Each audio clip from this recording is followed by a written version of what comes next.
Hi guys, എല്ലാവർക്കും സുഖമാണെന്ന് വിചാരിക്കുന്നു. ഇന്ന് ഞാൻ ഇവിടെ തയ്യാറാക്കാൻ പോകുന്നത് ഒരു പഞ്ചാബി കുസീനാണ്, പഞ്ചാബി ചിക്കൻ കറി. അപ്പൊ നമുക്ക് അതെങ്ങനെയാ തയ്യാറാക്കുന്നതെന്ന് നോക്കാം. ഈ റെസിപ്പിക്ക് വേണ്ടി ഞാൻ ഇവിടെ 1/2 കിലോ ചിക്കനാണ് എടുത്തിരിക്കുന്നത്. ഇനി ഇതൊന്ന് മാരിനേറ്റ് ചെയ്യണം. അതിനുവേണ്ടി ഒരു 1/4 ടീസ്പൂൺ മഞ്ഞൾപ്പൊടി ചേർത്ത് കൊടുക്കുക. പിന്നെ 1/2 ടീസ്പൂൺ മുളക് പൊടി, 1/2 ടീസ്പൂൺ ജീരകപ്പൊടി, പെരിഞ്ജീരകമല്ല, സാധാരണ ജീരകം പൊടിച്ചതാണ്.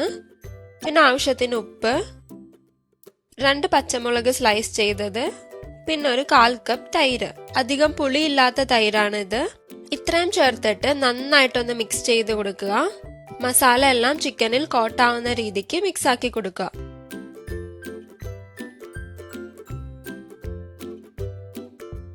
ഇനി ഇതൊരു 1/2 മണിക്കൂർ റെസ്റ്റിന് വെക്കാം. അടുത്തത് നമുക്ക് കറി റെഡിയാക്കാം. അതിനുവേണ്ടി ഒരു കടായി ചൂടാക്കാൻ വെക്കുക. അതിലേക്ക് 2 ടേബിൾ സ്പൂൺ ഓയിൽ ഒഴിച്ചു കൊടുക്കുക. വെളിച്ചെണ്ണ യൂസ് ചെയ്യരുത്, സൺഫ്ലവർ ഓയിലോ ഇല്ലെങ്കിൽ ഏത് വെജിറ്റബിൾ ഓയിൽ വേണമെങ്കിലും യൂസ് ചെയ്യാം. എണ്ണ ചൂടായി കഴിയുമ്പോൾ അതിലേക്ക് ഒരു പട്ട, 3 ഗ്രാമ്പു, 3 ഏലക്ക, ഒരു ബേ ലീഫ്, പിന്നെ ഒരു ബ്ലാക്ക് ഏലക്ക. ഇത് ഓപ്ഷണൽ ആണ്, നിങ്ങളുടെ അടുത്ത് ഉണ്ടെങ്കിൽ ഒരെണ്ണം ചേർത്ത് കൊടുക്കുക. ഒന്ന് പൊട്ടിച്ചിട്ട് ചേർത്ത് കൊടുക്കുക, അപ്പോഴേ ഫ്ലേവർ ഒക്കെ കിട്ടുള്ളൂ. കൂടെ തന്നെ 1/2 ടീസ്പൂൺ ജീരകം കൂടെ ചേർത്ത് കൊടുക്കുക. എന്നിട്ടൊന്ന് റോസ്റ്റ് ആക്കി എടുക്കുക.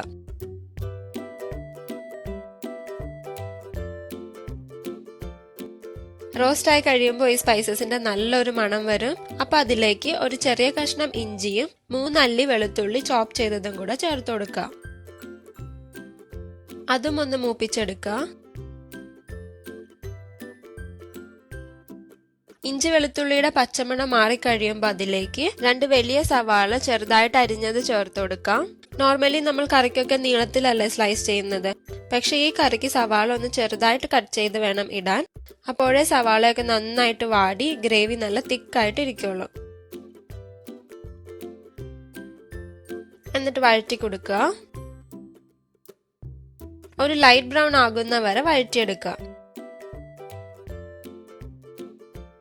സവാള റെഡി ആയിട്ടുണ്ട്. ഇനി ഇതിലേക്ക് ഒരു 1/4 ടീസ്പൂൺ മഞ്ഞൾപ്പൊടി ചേർക്കുക. എന്നിട്ട് ഈ മഞ്ഞൾപ്പൊടിയുടെ ആ റോ ടേസ്റ്റ് പോകുന്നത് വരെ ഒന്ന് മൂപ്പിച്ചെടുക്കുക. ഇങ്ങനെ മഞ്ഞൾപ്പൊടി മാത്രം സെപ്പറേറ്റ് ആയിട്ട് റോസ്റ്റ് ആക്കി എടുക്കുമ്പോൾ കറിക്ക് ഒരു പ്രത്യേക ടേസ്റ്റ് ആണ്. ഇനി ഇതിലേക്ക് ഞാൻ ചേർക്കാൻ പോകുന്നത് 1 ടീസ്പൂൺ മുളക് പൊടിയാണ്, പിന്നെ 1/2 ടീസ്പൂൺ മല്ലിപ്പൊടി. ഇനി ഇത് രണ്ടും കൂടെ ഒന്ന് റോസ്റ്റ് ആക്കി എടുക്കുക.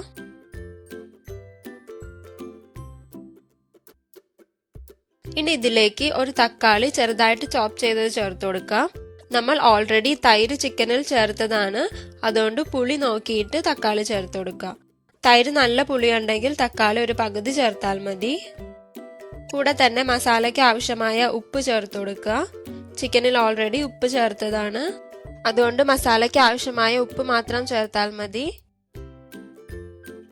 ഇനി ഒരു 3 ടേബിൾ സ്പൂൺ വെള്ളം ചേർത്തിട്ട് തക്കാളി ഒന്ന് വേവിച്ചെടുക്കാം.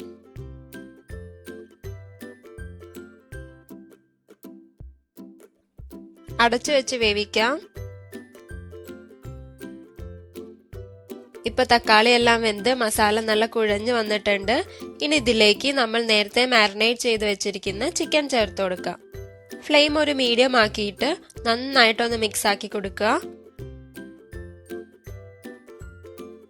ഇതിന്റെ കൂടെ തന്നെ നമുക്ക് കുറച്ച് ഇൻഗ്രീഡിയൻസ് കൂടെ ചേർക്കാനുണ്ട്.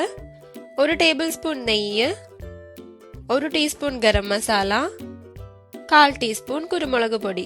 ഇത്രയും ചേർത്തിട്ട് ഒരു 5 മിനിറ്റ് വരെ ഇതൊന്ന് ഇങ്ങനെ റോസ്റ്റ് ചെയ്ത് കൊടുക്കുക. അപ്പൊ നമ്മൾ ചേർത്ത തൈരൊക്കെ ഒന്ന് കുക്കാവും.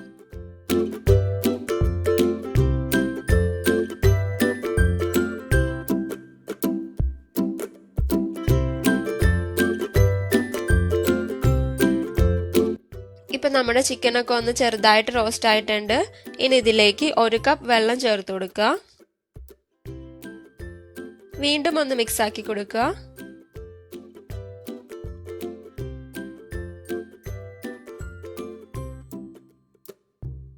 ഇനി അടച്ചു വെച്ച് ചിക്കൻ വേവിച്ചെടുക്കാം. ലോ ഫ്ലെയിമിൽ ഒരു 20-25 മിനിറ്റ്.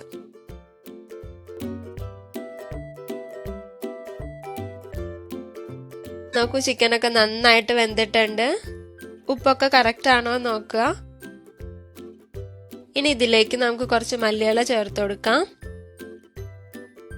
പിന്നെ 1 ടീസ്പൂൺ കസൂരി മേത്തി, അത് കയ്യിൽ ഇങ്ങനെ വെച്ചൊന്ന് പൊടിച്ചിട്ട് ചേർത്ത് കൊടുക്കുക. ഇത് ഓപ്ഷണൽ ആണ്, നിങ്ങളുടെ അടുത്ത് ഉണ്ടെങ്കിൽ ചേർത്ത് കൊടുക്കുക. അപ്പൊ അത്രേ ഉള്ളൂ, നമ്മുടെ പഞ്ചാബി ചിക്കൻ കറി ഇവിടെ റെഡി ആയിട്ടുണ്ട്. ഒരു സെർവിങ് ഡിഷിലേക്ക് മാറ്റാം. നമ്മുടെ നാടൻ ചിക്കൻ കറീനെ കാട്ടിയും കുറച്ച് ഡിഫറെന്റ് ടേസ്റ്റ് ആണ്. അത്ര സ്പൈസി അല്ല. ട്രൈ ചെയ്ത് നോക്കുക. ചപ്പാത്തി നാനിന്റെ ഒക്കെ കൂടെ അടിപൊളി കോമ്പിനേഷൻ ആണ്. വീഡിയോ ഇഷ്ടമായെങ്കിൽ ലൈക്ക് ആൻഡ് ഷെയർ ചെയ്യുക, സബ്സ്ക്രൈബ് ചെയ്യുക.